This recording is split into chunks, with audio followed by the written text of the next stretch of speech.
Ito na ang napakasarap na pork adobong siopaw sa kawali. Hindi nyo na kailangan ng steamer or oven para makapagluto kayo ng paborito nyong siopaw. Maganda din itong pangnegosyo at syempre pang merienda ng buong pamilya. Sa recipe ito, gagamit tayo dito ng siopaw flour. Pwede ding all-purpose flour. 3 1/2 cups of siopaw flour or all-purpose flour ang ating gagamitin. Nag-add tayo ng 1/4 teaspoon fine salt, 1/4 cup of white sugar, 2 teaspoon instant dried yeast, 1/4 cup of butter. Nag-add din tayo ng 1 cup plus 1 tablespoon of warm water. 1 piece large egg. Mix na natin ito until well combined and to form a dough. Pagkatapos, i-knead natin ng mga around 10 minutes until soft and elastic. At kapag naging ganito ng texture ng dough natin, i-form na natin ito into ball at lagyan natin ng konting oil. Rest natin ito until double in size for about 50 minutes.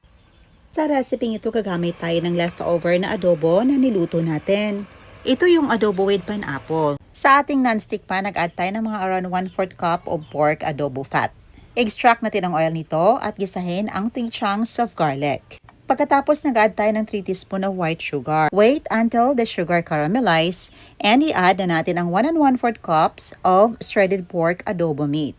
Gagawa naman tayo ng slurry mixture. This is a mixture of 1 cup of water, 4 teaspoon soy sauce, and 4 teaspoon cornstarch. Paghaluin lang natin ito until well combined. Lutuin lang natin ito until na mag-thicken yung sauce natin. At kapag naging ganito na, hanguin na natin ito, i-set aside at papalamigin natin. After a few minutes, nag-set na yung palaman natin at nag-double in size na din yung ating dough. I-punch lang natin ito sa center para ma-release yung air at masahin natin ng mga ilang minuto para mawala yung acid nito. Pagkatapos, i-shape natin into a log.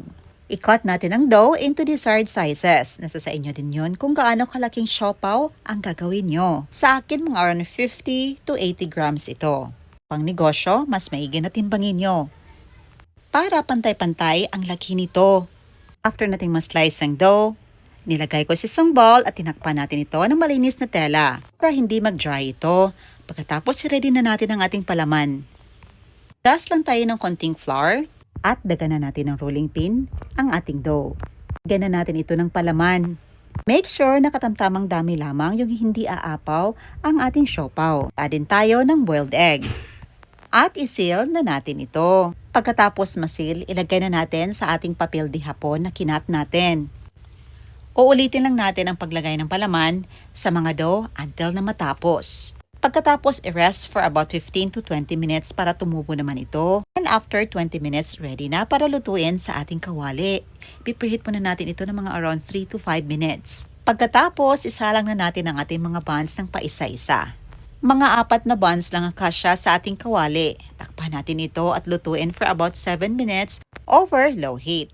At dahil induction cooker ang ating ginamit, nasa setting lang ito ng 1 para hindi masunog.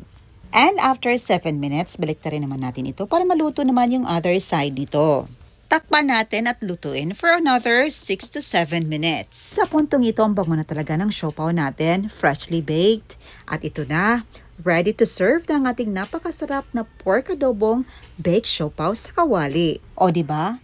Kahit walang oven or steamer man, pwede ka nang makapagluto ng paborito mong siopaw. I-set aside muna natin ito at lutuin pa natin yung natira pa hanggang sa matapos. Again, lutuin natin ito ng mga 7 minutes. Takpan natin. And after 7 minutes, baliktarin natin. At takpan naman ulit at lutuin for about 6 to 7 minutes. Pagkatapos, baliktarin at ready to serve na ito. Napakadali lang talagang magluto ng baked siopaw sa kawali.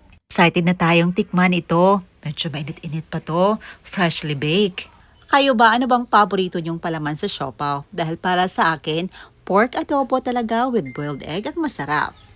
Tara, kainan na! Sa recipe nito, nakaluto pala tayo dito ng mga around 12 to 13 pieces. At ayan, excited na ng aking asawang tikman ito. Siksik talaga sa palaman ang baked siopaw natin.